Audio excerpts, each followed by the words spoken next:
Nawawalan ka ba ng pag-asa at naghihintay sa katuparan ng pangako ng ating Panginoong Diyos? Yan, sa gitna po ng kalungkutan at pagod dito sa mundo, naririnig mo pa rin ba yung boses ng ating Panginoon na nagsasabing, "Ako ay babalik."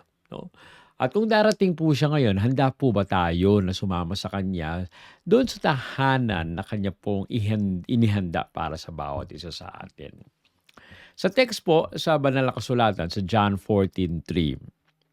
Ito po ang sabi, at kung ako'y pumaroon at kayo'y maipaghanda ng kalalagyan, ay muling paririto ako at kayo'y tatanggapin ko sa aking sarili upang kung saan ako naroroon ay doon din man kayo naroroon. Yan. Ang ganda po pangako ng ating Panginoon, no? Yung panimula po kasi ng salita na ito, nung binigkas ito ni Jesus, nandun po siya sa sa upper room, no? At ito po yung gabi nung bago po siya ipako sa krus, no? Yung mga alagad po niya ay puno po ng kalungkutan at pagkalito.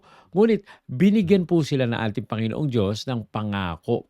Ito ang pangako ng ating Panginoong Hesus, "Ako'y muling paririto." No? Isa po ito sa maganda at mapagmahal na pangako sa banal na kasulatan. Si Kristo mismo po ay muling darating upang dalhin ang kanyang bayan doon sa kanyang tahanan. Ang ikalawang pagparito ni Jesus ay hindi po siya isang nakakatakot na mensahe para sa mga mananampalataya. Ito po ay isang tiyak na pag-asa na tatapusin ng Panginoon sa kanya na kanyang sinimulan. Kaya nga, ang pag-asa na ito ay lagi po nating panghawakan. Dahil malinaw na sinabi ng ating Panginoon, "Ako ay muling babalik." Isang pangako na talaga pong matutupad dahil ang ating Panginoon ang siyang nangako. Yan. Tingnan po natin sa text naman, sa English naman po yung ating pong text. John 14:3.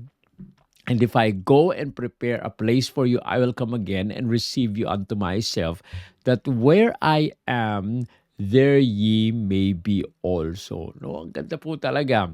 At ito po ay sa uluhin na natin, John 14:3. "And if I go and prepare a place for you, I will come again and receive you unto myself, that where I am, there ye may be also." No? Kaya nga, doon tayo sa ating pong acronym for this morning. Hope, HOPE. Meron tayong pag-asa. No? Meron tayong 4 na puntos po dito. Yung una, yung H, His promise is honest and certain. Talaga pong totoo ang pangako ng ating Panginoon. Siya po ay tapat, ito po ay tiyak na mangyayari. Pangalawang puntos po doon sa ating pong text, our place is prepared. No? Yung lugar po natin na ating pong titirahan ay handa sa atin na ating Panginoon. At letter P, personal return of the Savior. Personal po ito, face to face yung pagbabalik ng ating Panginoon. Hindi po Zoom ito, hindi po online. Ito po ay face to face na makikita po natin yung ating pong tagapagligtas. At ang pinakauli, pang-apat, eternal fellowship promise. No? Yung ipinangako ng ating Panginoon na walang hanggang pagsasama, ito po ay mangyayari. No? Kaya naman, ang ating pong text, no, napakaganda po ng binabanggit po dito. John 14:3, "And if I go and prepare a place for you, I will come again and receive you unto myself, that where I am, there ye may be also." Yan. So tingnan po natin yung unang puntos. His promise is honest and certain. I will come again. Yan po ang sabi ng ating Panginoon, no?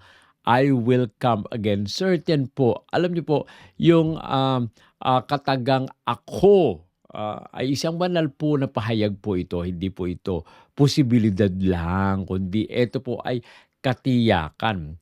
Ang isa na kailanman ang ay hindi po nagsisinungaling. Siya po, ang ating Panginoon ay hindi nagsisinungaling. Nagbibigay po siya ng salita At ito po ay nangyayari at ginagawa po niya. Kaya wag po tayong magduda sa ating Panginoon. Sa Acts 1:11, dito po ang sabi, "This same Jesus which is taken up from you unto heaven shall so come in like manner." No? Now, ito pong mga katagana ito, ang nagsalita po nito ay banal anghel. No? Dahil nung ang ating Panginoon ay kasama niya yung mga apostles at siya po ay paalis na. Siya po ay unti-unting umaangat, no, doon sa papunta sa langit. At ang sabi ng anghel, itong si Jesus na dinala sa langit na gaya ng pagkuha sa kanya ay darating din ng ganun ding paraan. At ito po ay isang pangako, no, na mangyayari sapagkat ang ating Panginoon, siya mismo ang nangako na siya po ay babalik. Sabi po sa Titus 2:13, "Looking for that blessed hope and the glorious appearing of the great God and our Savior Jesus Christ." Kaya nga, ito rin po ang ating maging spirit sana. Yung pakiramdam lagi na lagi tayo naghihintay, no, sa pinagpalang pagbabalik ng ating Panginoon. Ito po ay isang napakagandang pag-asa na ating pong maaaring panghawakan. No? Dahil ang ating Panginoon ay talaga pong babalik. Sa Desire of Ages, page 632, ito po ang sabi, "The second coming of Christ is the great hope of the church, the grand climax of the gospel." Okay? Ito po ang pag-asa ng iglesia, no? Dakilang pag-asa na kinakaaliban natin, the church, no? Ito po ang evangelism, yung gospel ng ating Panginoon na talagang ito yung rurok, no, ng tagumpay na ating Panginoon. Kaya nga, yung unang pagdating ng ating Panginoon si Kristo, ito po ay upang isuot yung koronang tinik, no? Yung kanyang pagbabalik naman ay para isuot yung korona ng kaluwalhatian. At ito po ay mangyayari dahil noong sa banal na kasulatan may promise din na darating yung Mesiyas, no? Hindi ba dumating? Dumating po ang ating Panginoon. Nandun siya po ay meron ding promise na doon siya sa Bethlehem ipapanganak. Meron ding promise na siya po ay maghihirap. Pero meron ding promise na siya po ay magliligtas sa atin at mamamatay at mabubuhay na maguli. No? Kapag tila hindi po tiyak yung buhay po natin, atin pong panghawakan yung katotohanan na tinutupad ng ating Panginoong Diyos ang kanyang pangako. Lahat ng mga hula tungkol sa kanyang unang pagdating ay natupad. No? Gayon din ang kanyang pangalawang pagparito. Okay? Ang sunod po yung letter O. Our place is prepared. Sabi po dun sa text, "And if I go and prepare a place for you." No? Napakaganda ng kalalagayan, no, na binibigay sa atin po dito. Yung paliwanag, hindi po nakaupo si Jesus na wala pong ginagawa dun sa langit. Siya po ay naghahanda ng walang hanggang tahanan para sa kanyang mga anak. Kaya nga dun sa langit, hindi po ito katangi-isip, no? Ito po ay isang paghahanda sa isang lugar para sa atin na tumanggap sa Panginoong Hesukristo na ating pong tagapagligtas. Sabi po sa 1 Corinthians 2:9, "Eye hath not seen, nor ear heard, the things which God had prepared for them that love Him." Wala pa daw pong nakakita, no? Wala pang tenga na nakarinig, no? Doon sa lugar na inahanda sa atin ng ating Panginoon. Na kung kayo ay pupunta sa mga magagandang lugar, no? At makikita nyo po yung kalikasan ng ating Panginoon, ay mas maganda pa dyan yung ginawa ng ating Panginoon. Kaya tayo ay umasa, no? At ating pong panghawakan yung pangako ng ating Panginoon. Sabi po sa Hebrews 11:16, "He had prepared for them a city." Okay? Ang Panginoon naghanda po sa bawat isa sa atin ng isang lungsod, no? At kung titingnan po natin ang ating Panginoon, ginawa niya ito dahil sa mahal niya po tayo. Hindi yun basta-basta na lang ginawa para magpasikat, no? Para sabihin na, mayaman ako. Hindi po yun. Siya po ay gumawa nito dahil gusto niya na tayo ay makasama magpasawalang hanggan. Ang sabi ni Ellen White doon sa kanya pong aklat na Great Controversy, heaven is a home where the redeemed shall find the companionship of those they love and the presence of Christ Himself. No? Ang langit daw po ay yung tahanan kung saan yung mga tinubos ay magkakasama-sama. Katulad ng mga minamahal po nila. At lalong-lalo na makakasama ang Panginoon, yung presensya ng ating Panginoon mismo. Kaya wag po tayong mawalang pag-asa. Ang Diyos na si Jesus na siyang nagligtas sa atin, makakasama natin ng matagal na panahon, magpasawalang hanggan. Kaya nga ang langit po ay inihahandang lugar para sa tayo na inihanda rin naman ng ating Panginoon. No? Alam nyo, nung kumalan din po yung creation, no? Creation story. For 6 days, ginawa ng ating Panginoon, hinanda niya lahat. Kahit yung mga hayop, no? Yung mga isda sa tubig at saka lumilipad doon sa kalangitan, ay ginawa ito ng ating Panginoon. Okay? At pagkatapos na nakita ng ating Panginoon na handa na ang lahat, yan, ginawa naman niya po tayo. Siya po ay lumuhod actually, yumuko, no? Kumuha siya ng putik at inanyo po niya na si Adan. At hindi lang po natapos yun. Siya po ay yumuko pa, no? Para hingahan ang butas ng ilong ni Adan ng hininga ng buhay. No? At tayo po ay naging kaluluwang may buhay. No? Kaya kung titingnan po natin, ang ating Panginoon, hindi lang po tayo minahal. No? Kanya pong ipinakita yung kanyang pagmamahal ng paghahanda bago tayo lalangin. At ganun din, hinahanda ng ating Panginoon yung langit na bayan, yung dako nating kalalagyan, bago tayo dalhin doon. No? Hindi po ito na parang, sige, punta ka na dito. Tapos pagdating natin, hindi pa handa. No? At dahil pang aayusin na tiles. Alam niyo po, ang ating Panginoon, sa kanya pong pagmamahal sa atin, ay talagang hinahanda niya ang lahat. Okay? Kaya nga napaka-importante po ang Panginoong Jesus, yung kanyang kamatayan, yung kanyang paghahanda, ay nangyari po ito dahil sa tayo ay nais dalhin ng ating Panginoon doon sa langit na bayan. Habang siya po ay naghahanda doon sa langit ng lugar, no? Siya rin po ay naghahanda ng ating pong mga puso, no? Para tayo ay maging handa doon sa paninirahan doon sa langit na bayan. Kaya nga, huwag po nating kalimutan, no? I will come again. No? I have prepared a place for you. And if I go and prepare a place for you, I'll come again. At yung pangatlong puntos po natin, letter P, personal return of the Savior.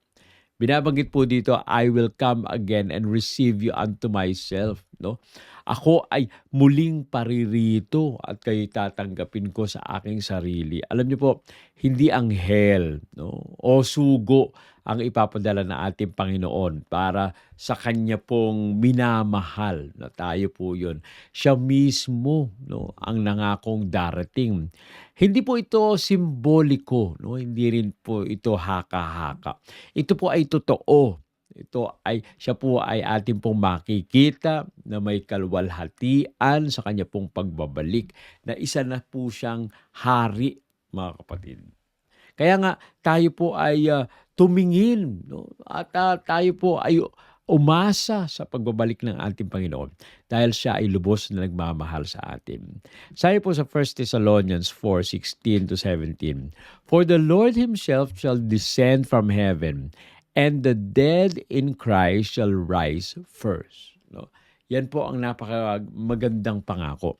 Ang Panginoon mismo ang bababa mula sa langit. no? At ang mga nangamatay kay Kristo ay unang babangon, no? At ito po ay talagang mangyayari. Ah, alam niyo po, ang ating Panginoon ay talagang literal na babalik.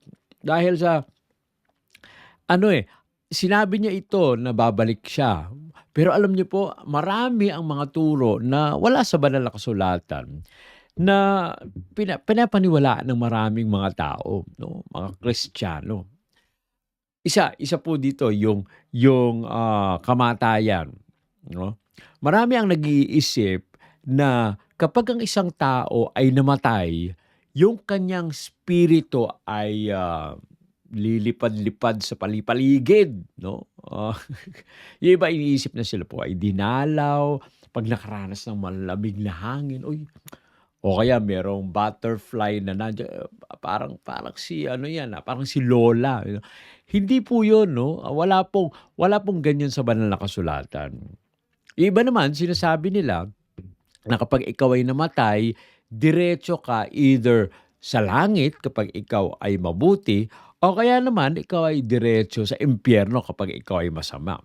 Kapag ikaw ay nasa gitna, ikaw ay nandun sa ano, limbo, 'no, o kaya sa purgatorio, wala po 'yan sa banal na kasulatan. Wala sa banal na kasulatan na kapag ikaw ay namatay, diretso ka sa langit. Wala rin naman sa banal na kasulatan na kapag ikaw ay namatay, ay diretso ka diretso ka sa impyerno, 'no? Sa banal na kasulatan ang sinasabi kapag ang isang tao ay namatay, yung kanyang hininga ay babalik sa ating Panginoon, yung kanyang katawan ay babalik sa lupa, no? Dahil eto po yung ingredient, nung nilalang tayo ng ating Panginoon, ano ba yung ingredient? Meron pong dalawang ingredient. Unang ingredient ay yung lupa, no? Ang ating Panginoon, ginawa niya tayo sa pamamagitan ng lupa. He is the master clay person, no? At, inukit niya, no? Inukit niya sa pamamagitan ng kanyang kamay, si Adan. At nung nandun na, nakita niya na si Adan, parang maayos na siya, no? Hiningahan ng ating Panginoon ng hininga ng buhay. Okay? At siya po ay naging kaluluwang may buhay.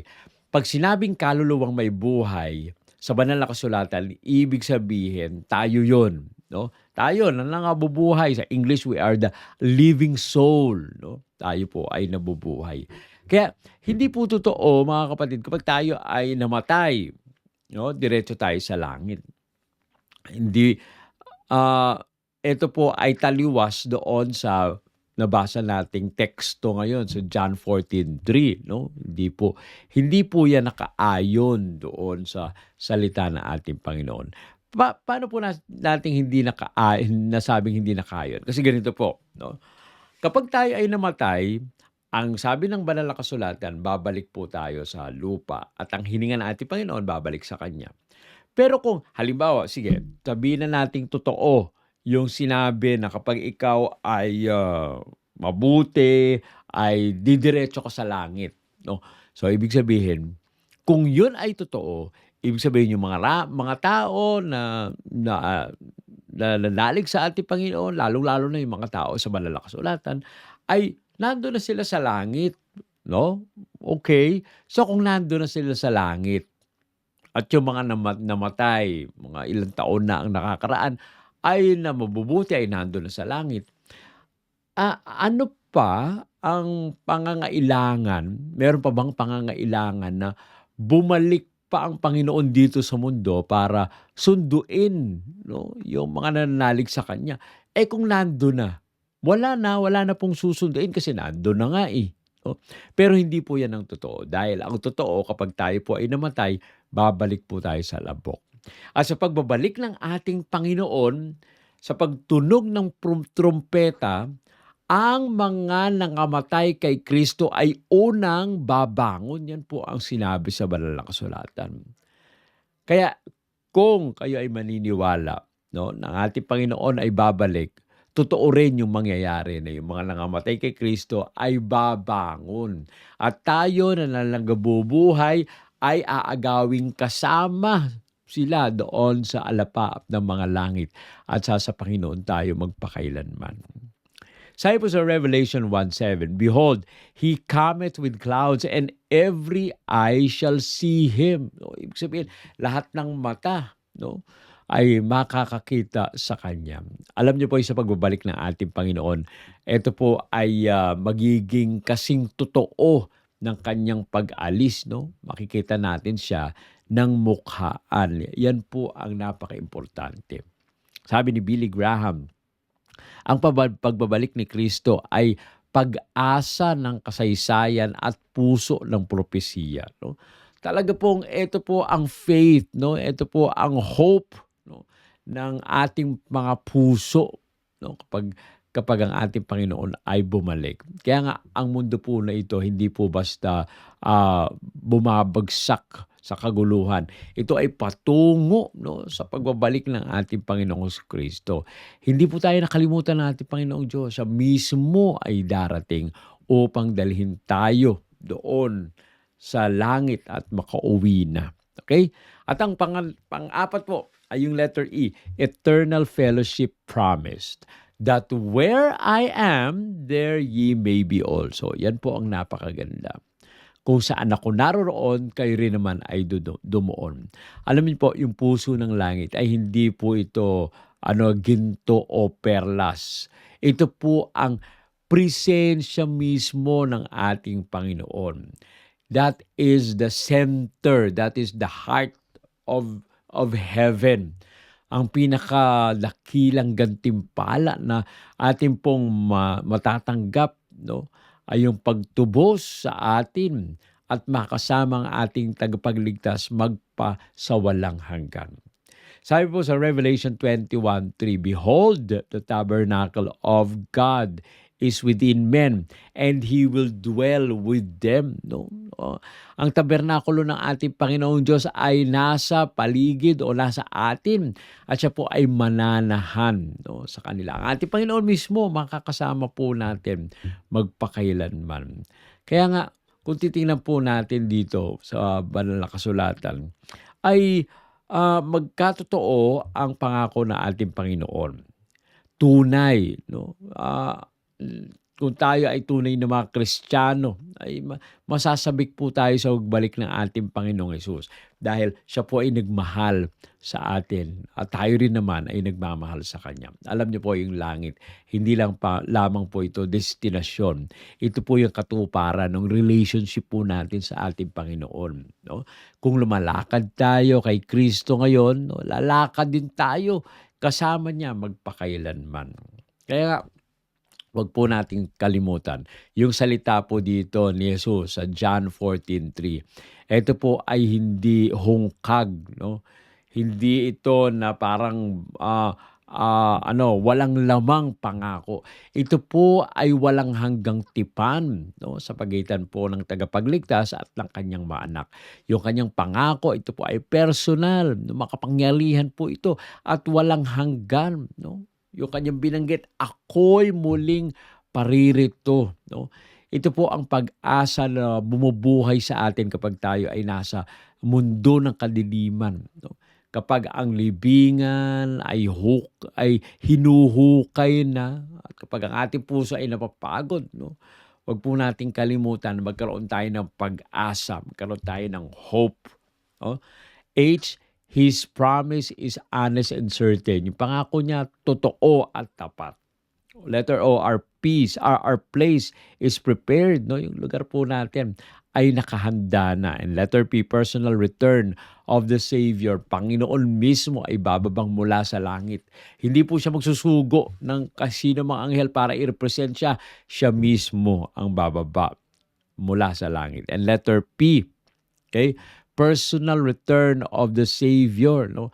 Ayan po, yung binanggit na natin. And letter E, eternal fellowship promise. No? O ang pangako ng walang hanggang pagsama sa atin na ating Panginoon. Kaya naman, handa na po ba tayo sa pagbabalik ng ating Panginoon? Ang tanong sa atin, hindi yung darating ba si Jesus? Ang tanong ay, handa ka ba sa kanyang pagbabalik? Siya po ay darating, tiyak po ito. Ang lagi po nating isipin ay magkaroon ng relationship sa ating Panginoon. Okay? Sa puso po natin, dapat lagi nakasulat ang salita sa banal na kasulatan. At ang ating Panginoon ay talagang muling babalik. No? Sa dakilang araw na yon, mabubuhay tayo magpasawalang hanggan na may pag-asa. Tayo po ay pinagpala, malapit, may kalwalhatian at taglay-taglay ang katotohanan. Kaya hawakan po natin ating Panginoon. Siya po ay babalik. He has promised and that will happen. Tayo po ay manalangin. Ama namin banal Diyos na nasa mga langit. Kayo po ay nagpapasalamat na kami po ay sinamahan at iningatan sa amin pong buhay. Alam po namin marami mga pagsubok, pero kayo po ang siyang nagpapalakas sa amin. Pagpalain po ang bawat isa sa patuloy na paggawa po namin. At kayo nawa ang patuloy na manguna at humawak sa amin po mga kamay. Papasalamat po kami sa pagdinig sa aming dalangin sa pangalan ni Jesus. Amen. Amen. Maraming salamat po mga kaibigan sa inyong patuloy na pagsubaybay sa ating pong program.